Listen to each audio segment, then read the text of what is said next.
What is crisis management? These are immediate measures and methodologies which are taken to control and limit the excessive dangers and the knock-on effect of the crisis. Crises are sources of disruptions and anxiety which require leaders to take actions that bring about immediate change in behavior, beliefs, and outcomes. Therefore, during the COVID-19 pandemic, school leaders had to be agile and resilient and open to the challenges that the pandemic was bringing to schools. Following the Department of Education's instructions, school leadership responded to the pandemic in terms of hierarchy of needs.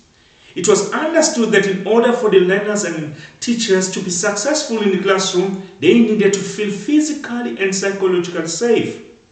They had to demonstrate high qualities of empathy, compassion, and sensitivity to everybody.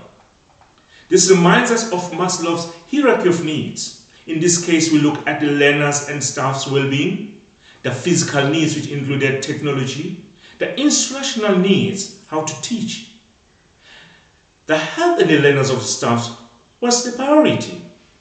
They cared for each other and the well-being of each other, especially learners in disadvantaged areas. The leadership with empathy was evident in this time. Some independent schools were already familiar with the online teaching and learning. Therefore, the hybrid learning was readily welcome.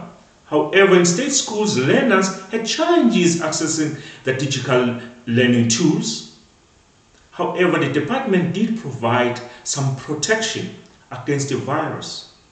This department also provided strict regulation for the number of individuals that were allowed to be on school premises. The Department of Education also provided all schools with standard operation procedures for the containment and the management of the COVID-19 for schools and school community as a primary guide to be followed by all schools. Crisis management in schools during the COVID-19 pandemic required empathetic and compassionate leadership. Leaders should have prioritized the well-being needs of the learners and staff, and then moved on to the instructional needs, and then to the instructional needs.